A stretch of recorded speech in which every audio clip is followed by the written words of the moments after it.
Hello, my name is Doug Leisure. I wanted to record this video today to show you some steps for enhancing the expense entry portion of my donation and expenses software. First, I want to do a little shout out and a thank you to Russ at the Rice Lake Baptist Church up in Michigan for modifying my software the way I'm going to show you today, and then sharing that with me. And as I promised, I'm making a video to show others how to do the same thing. Okay, let's get started. We're going to jump over here to the expense part. So as the software was designed, within the expenses, you have the option to have the deposits, the incoming money, be recorded automatically. So you don't need to worry about that. You only need to consider and worry about entering the payments, the expenses going out. Okay, and the way the software is designed, and this is just a function, a nice feature of Microsoft Excel, when you're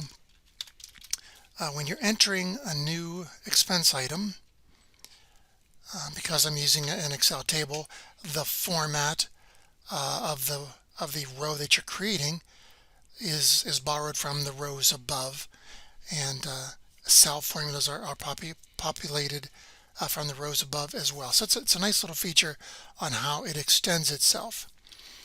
Let's do a May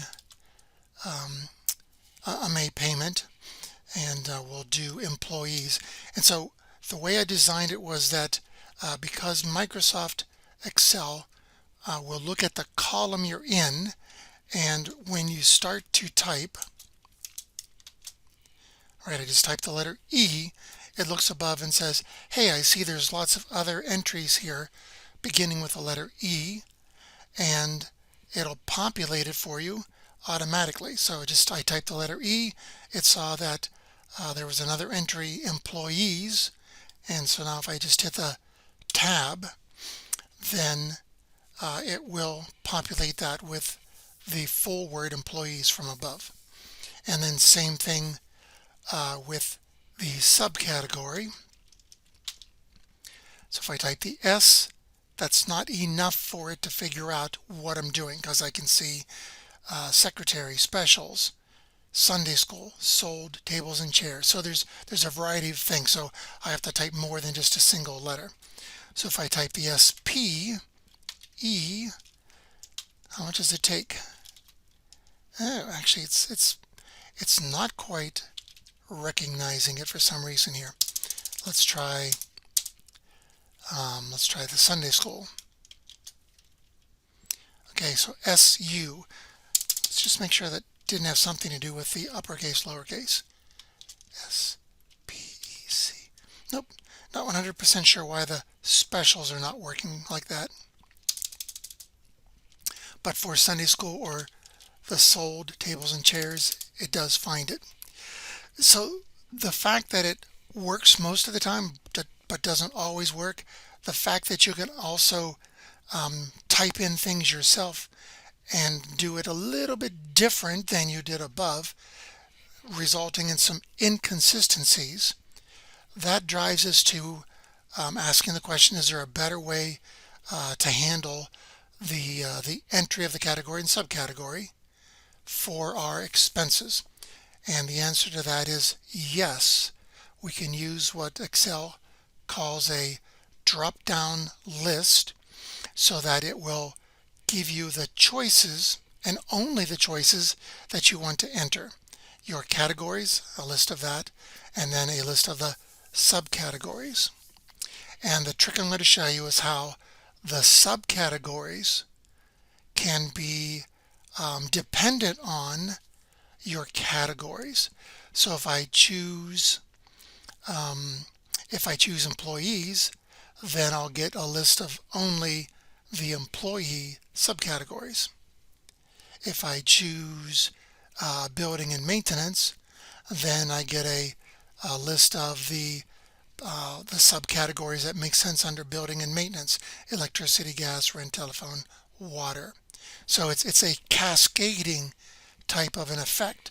you choose the category first, and then the subcategory is a list of only those things that apply to the category you've chosen. It's a really, really fascinating thing that we can set up and use in Microsoft Excel to do this.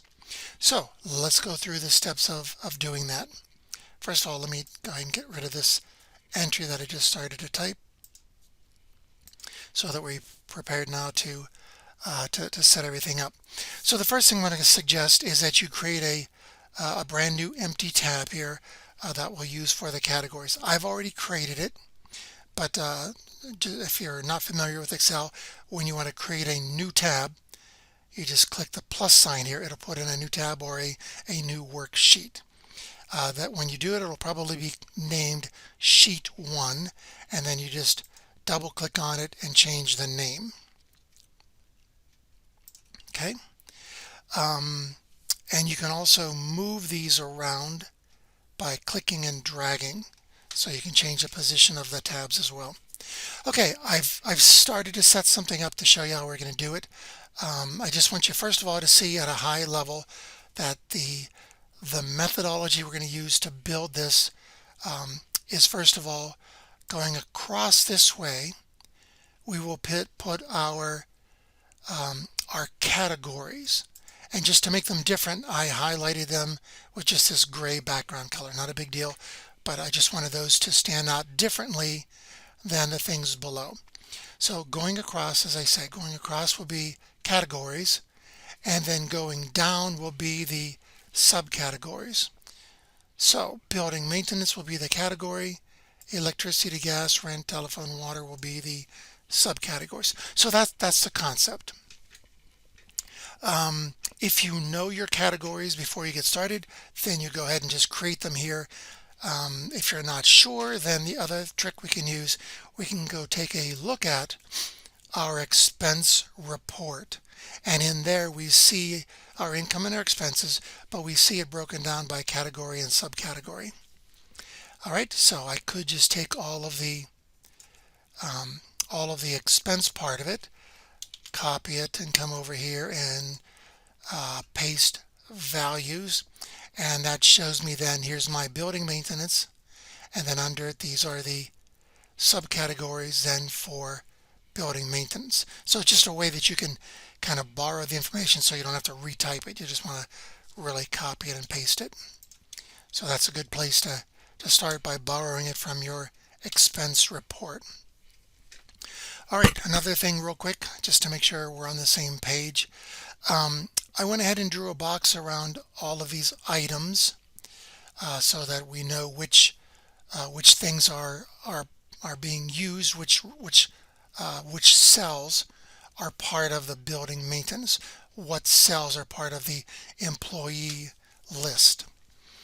Okay, and what I did there is just highlighted as many cells as I wanted, and then to me one of the easiest ways to do it is just come up here and you choose this little drop down here, and this is where you define the borders, and I just said put a line around all parts of the cells, and they call that all borders.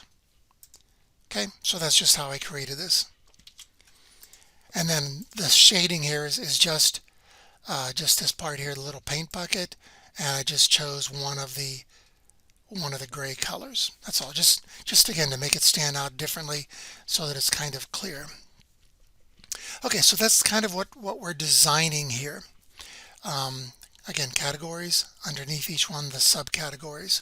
Let me explain why I'm including a blank cell under every category. And the reason is because of the next step we're going to do. We're going to actually define what Excel calls a named range. And the concept here is pretty simple. So if from my category I choose employees, it wants to know what is the range of cells that contains the employee subcategories. And so to show you how that works, let's take the building maintenance and we'll recreate that.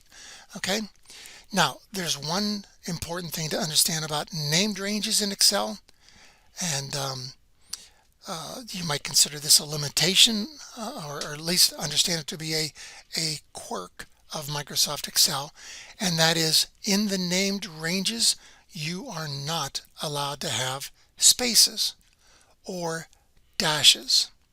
They're not allowed. So the trick we always use it in Microsoft Excel, when there's a space, we replace it with an underscore. All right, so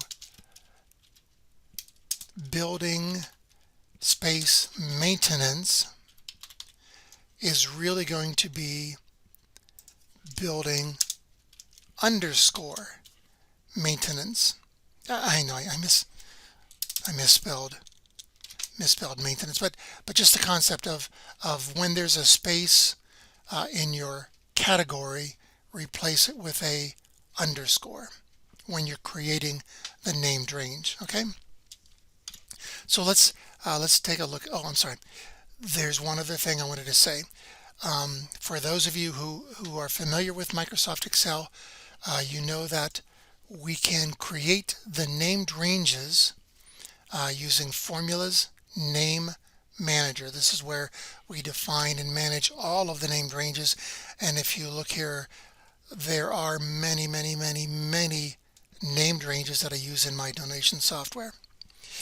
And so if we just simply used these names, building maintenance, employees, missions, that the result is going to be that they're going to be scattered throughout this whole list of named ranges that I'm already using. So we're going to use a little trick, and we are going to, when we build our named range, we are going to start everything with list, because we're building a list of lookup values for our subcategories and our categories. And so we're going to start it with list underscore and then the name that we want to give it. So list underscore employees, right? It'll be that kind of an idea. List underscore employees. Okay, so we're going to start our building here, our named ranges with the categories, and then I'll show you how we'll do the same thing for building maintenance. I already did the other ones. Employees, missions, Christian Ed, and charity are already built, so we'll just show you how to do these. So first of all, we're going to highlight the cells that we want to be included in our named range.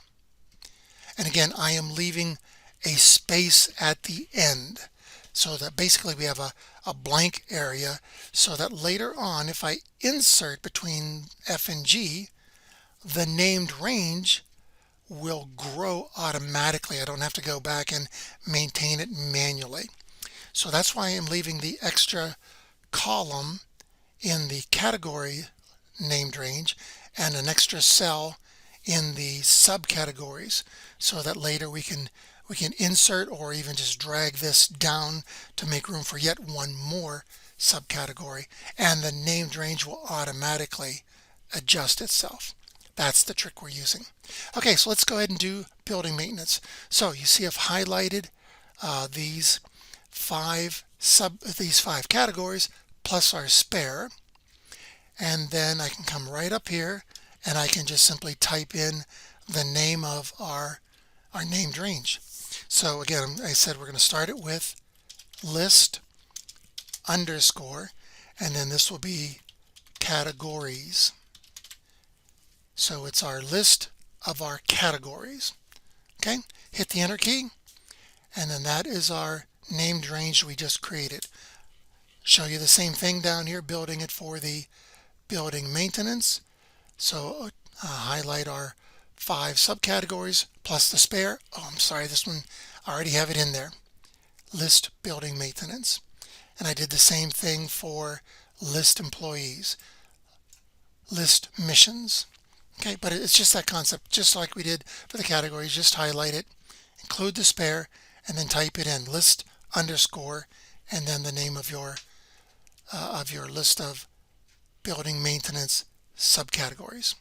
Okay, so that's how we created, and just so again you can see what that did for us in the name manager. If we scroll down here, we can just simply see that our list that we're using, all of our lists for our drop-down list, they all begin with the word list underscore. So it just keeps them all right next to each other in case you ever do need to go back and manually maintain them using the name manager. They're all together, easy to identify. Okay, enough I think on the list. Oh, I'm sorry. While we're here, let me show you how that works to extend it. We have under employees, we currently have pastor salary, and we know that this year we want to add another salary, and that would be for our secretary. Okay, so what I'm going to tell you to do is use this little trick where we highlight the spare under employees, and we simply grab it, pull it down. Okay, and then that gives us our spare plus the blank one where we can enter secretary salary.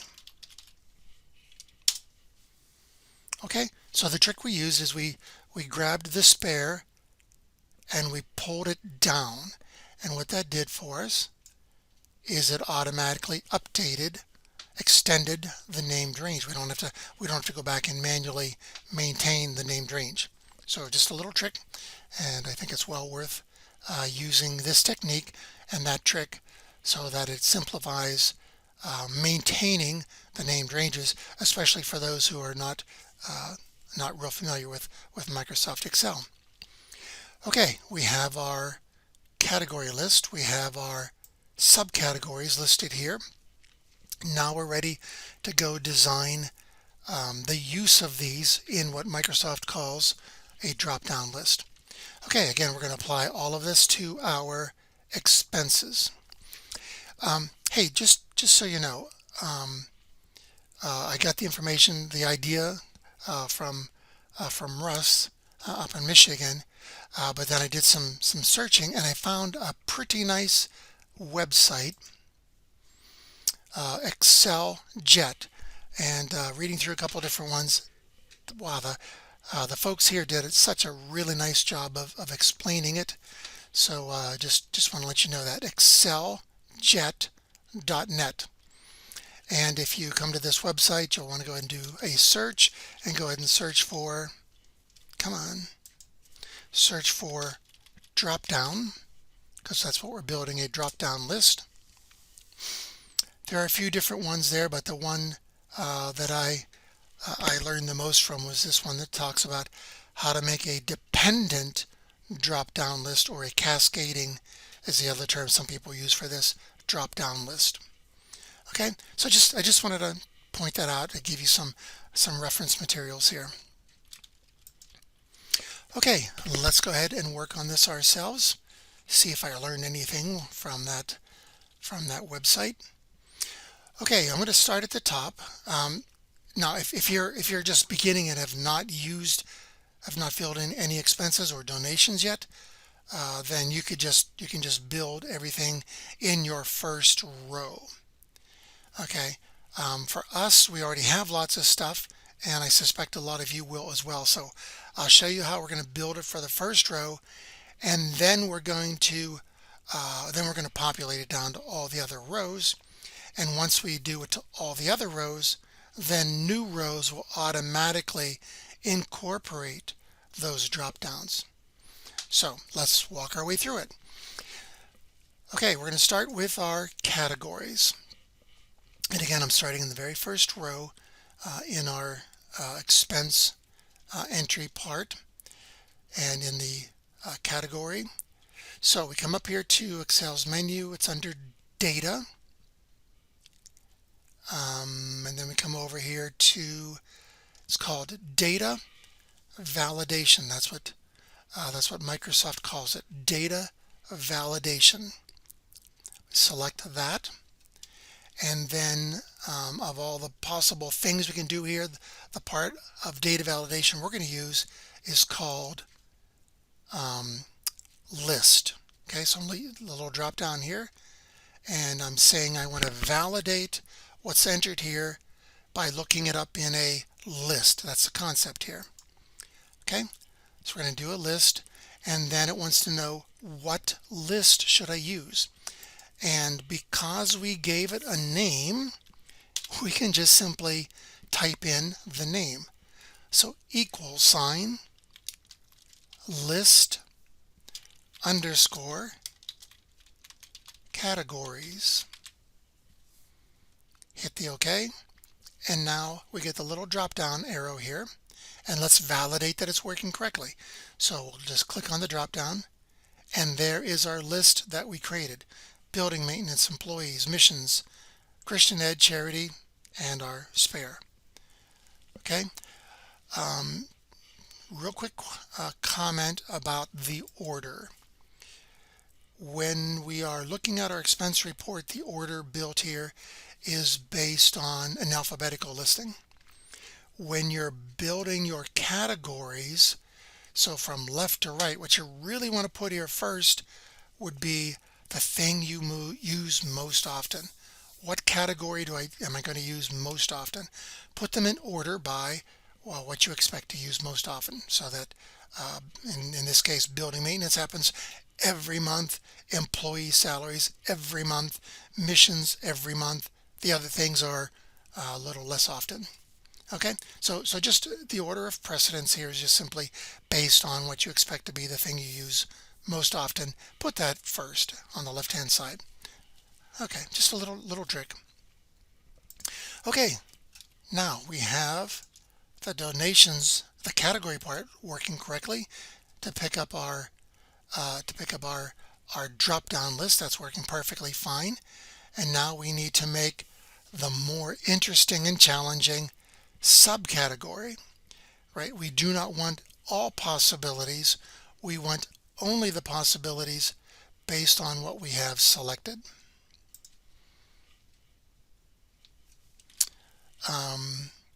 And this would probably be a good time before I start modifying some of my good data to make a quick copy of it.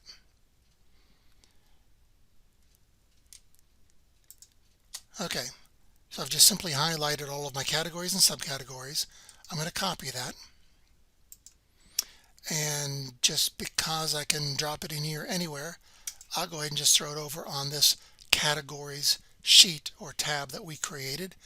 And I'm going to do that using the right click, paste, values only. I just want the words, our categories and subcategories, without the formatting behind it. Okay. Now what that does for me is it means I can actually start to alter this very first cell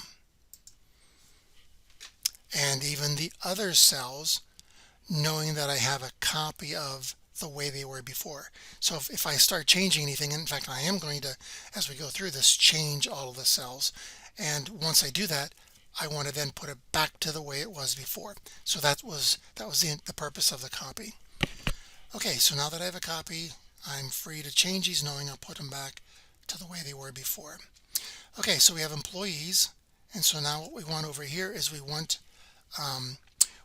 a list of the subcategories that should fall under employees, and we'll use another data validation to do that.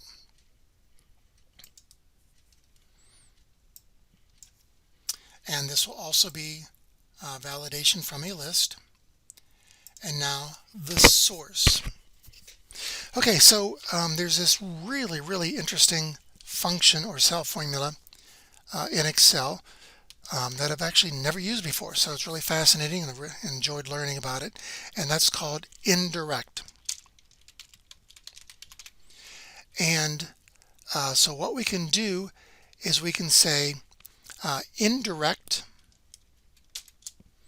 and what we want to do is we want to go find a list that matches the name, remember the range name that we created, that we find over here in C15.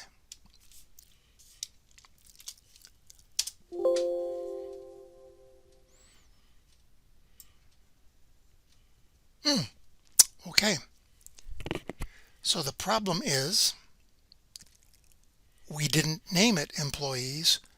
We named it list underscore employees. Remember that? Not a problem. Excel, oh sorry, not the arrow keys in this little dialog box. Excel gives us formulas to, they call it concatenate, to bring this set of words and these set of words together as though they are one. And so what we're going to do is we're going to put in the double quote, because that tells Excel it's going to be text, and then our word list underscore, and then another double quote to finish it off and say that is our text. And then the fun thing we use is the ampersand. It's the symbol that Excel uses to concatenate. So now it's going to build, it's going to, oh my, I'm doing that in the wrong spot. Sorry guys, it's not at the beginning, it's inside of the indirect, because we have to be finding the full named range inside of our indirect formula or function. Sorry, so it's in here right after the left parens. Okay, let's do it again. Double quote, list underscore double quote, and then the ampersand. So it's going to take whatever it finds in C15 and it's going to put list underscore in front of it and then go try to find that named range. So let's just give this a quick try. Okay, no errors. And if we click on the drop down, we get just what we're looking for: pastor salary and secretary salary.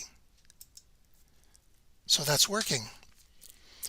Okay, we are almost done, really close. The problem we have, if we come back here and look at our list, it works perfectly fine for employees. It will work for missions. It'll work for charity. It is not going to work as we designed it so far. It's not going to work for building maintenance or Christian education, because these have spaces. And the named range is not Christian space education. It is list underscore Christian underscore education. Okay, so what does that mean? Simple way to say it is, hey Excel, every time you see a space, can you please replace that on your own automatically with an underscore? And the good news is it's easy for Excel to do that because we have a function that will do that for us. Okay, so let's come back again to our data validation. And again, I'm on the subcategory. So it comes up and this is what we put in so far. And so now we're going to modify this.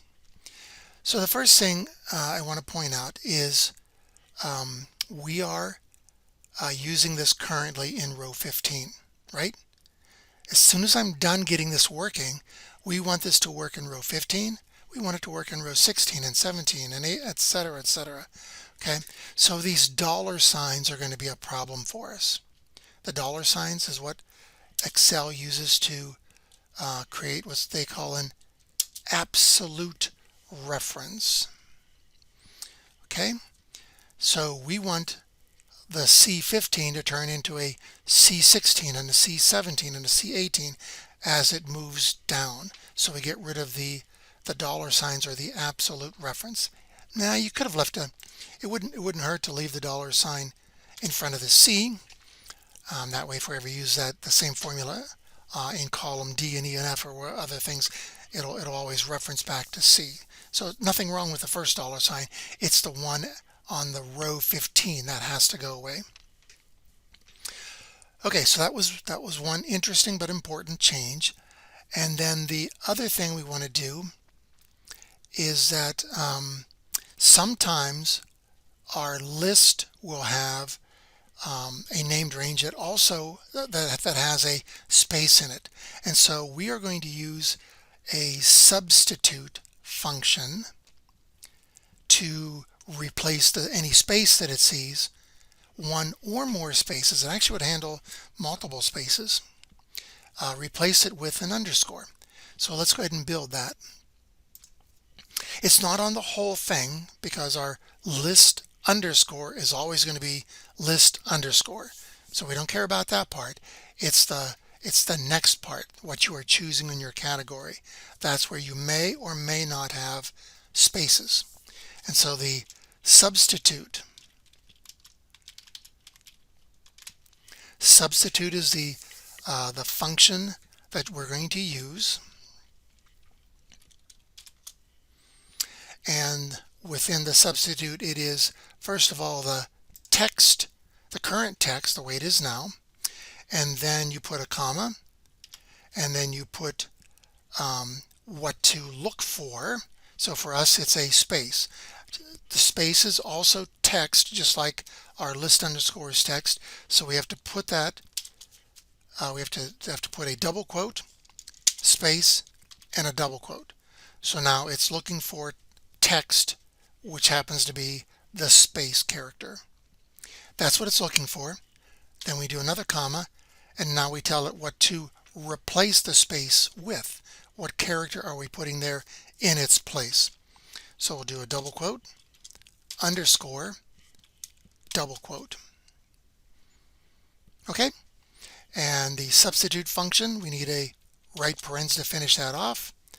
And you'll see there is yet one more right parens because of the indirect function. So that all ends with two double parens. Okay, so this is our function, and we'll click OK there. And now let's go try it out for building maintenance. So onto the category, building maintenance, come over here to the subcategory, and there it is, electricity, gas, rent, telephone, and water. Let's go ahead and real quick, we'll try it out for Christian education. I'm sure it's going to work, but let's try it. Christian education, because again, that has a space in it. And then we come over here and do our drop down. And yeah, the only one we defined right now under Christian education was just Sunday school. Okay, all of that is working. We're done with all the hard part. And now from this point on, it's just a matter of telling all of the current rows here for category and subcategory that we want to use that drop-down definition. Now, if you know anything about Excel, you would probably be wanting to use the format painter. Makes a lot of sense. But my experience has been, unfortunately, with these little drop downs, the data validation drop down, for some reason they don't extend. They don't seem to want to extend when you use the format painter. But what does always work consistently for us is the copy and paste.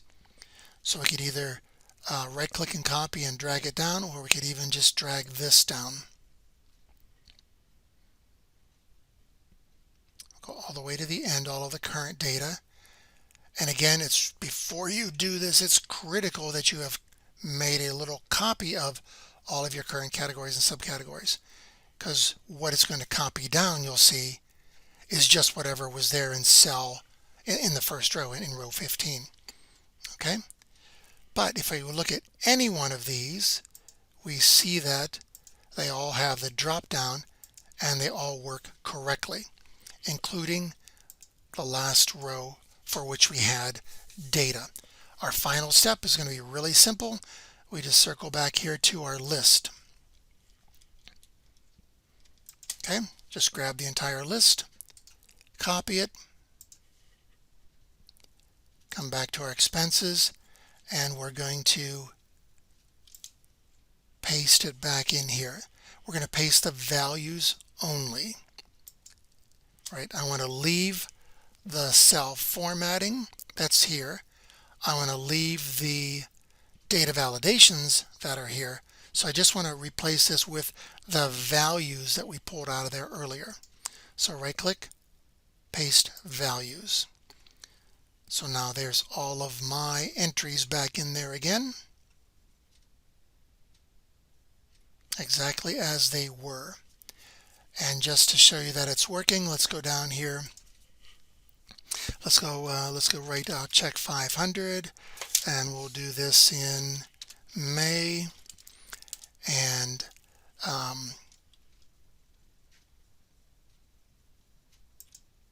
let's do our building maintenance. Let's do our electricity. And I'm sorry, I don't remember what the amounts are. You would have your bill in front of you and write it, 9167. Okay, and this month it went up to 101.45. It's a payment, so we put it in the payment column, right? But again, I'm just trying to show you that when you come down here, check 501, 5, let's do a salary, that as you start the next entry, Excel pulls the formatting down, including the drop-down definitions we just did, right? So I can do now my employees and the pastor or the secretary's salary. So, okay, so that is what I wanted to show you, and I wanted to show you how now it will give us the drop-down list going from this point forward as we create new ones, how we maintained all of the information we had put in previously using that little trick of copying out of here and pasting the values, pasting the values back again. Actually, now we are all done with this. We don't need this anymore, so we'll just delete that out of here. And now we have our categories. This is what our drop-down list uses as its source, and I showed you how we can extend that very easily. If you do have another category that you want to create, you would insert it. Of course, I mean, you could insert it between employees and building maintenance, between missions and Christian education, that kind of an idea. If you want it at the end, then I'm going to suggest that you insert it before the spare. Okay, give it a name here. Whatever.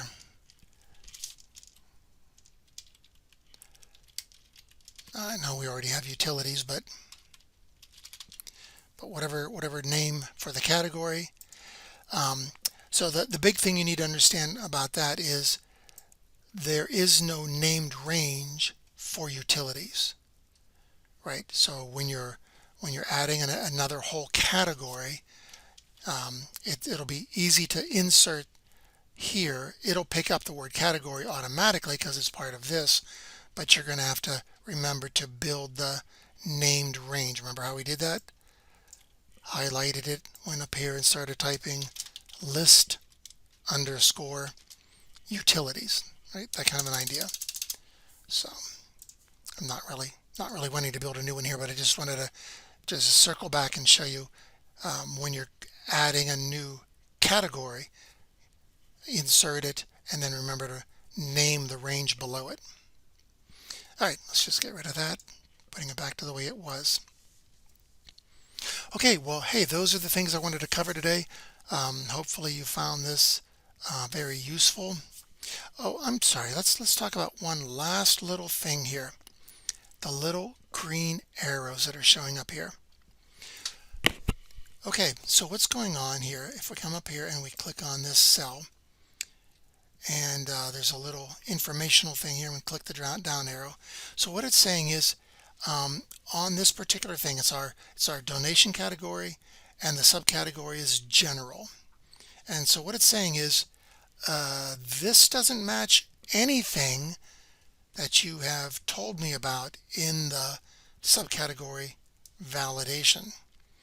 It's basically it's invalid. Honest answer, it doesn't matter. It doesn't stop you from doesn't stop the software from putting your donation subcategories in here.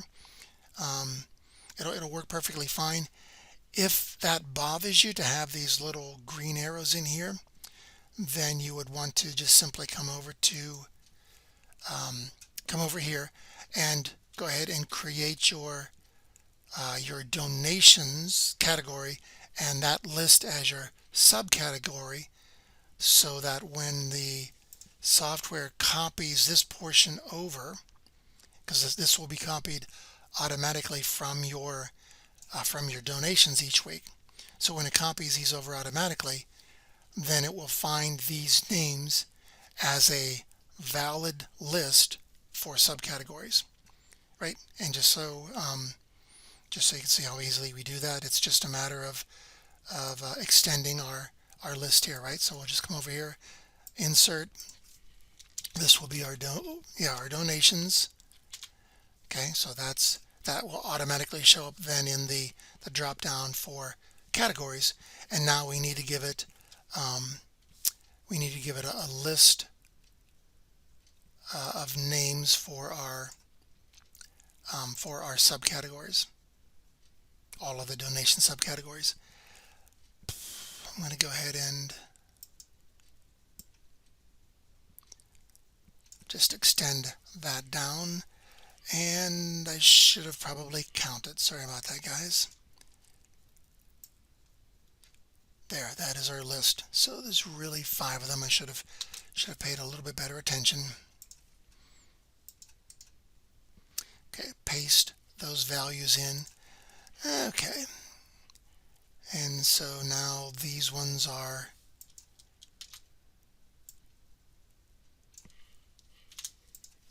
not used. This is our bottom. I showed you how we can drag it down. I'm gonna use the other trick and just simply drag it back. Oh, actually, I'm sorry, we haven't even named it yet, so it didn't matter. Sorry about that. We haven't even created the name. We have to do that. So we could have stopped anywhere. It didn't matter. So let's just highlight that, including a spare, and this will be our list underscore donations.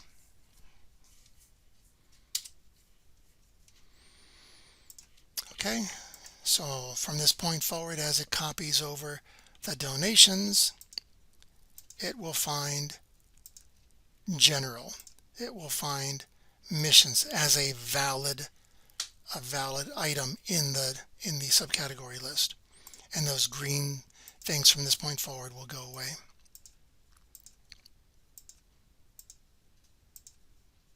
Okay, again, the little green things they're more informational. They're not really errors. So you could ignore it if it really bothers you. Then that would be the simple way we solve it, is just to include our donations as a category, and then all of the subcategories, which are our list of donation categories. Remember, we get that from our parameters. That's where the main ones come from. The specials then are whatever you make up as you do your special donations, but you can add them if you want to the category list. Okay, that is truly everything I wanted to cover with you. I hope you found this interesting, and look forward to doing another video in the near future. Thanks.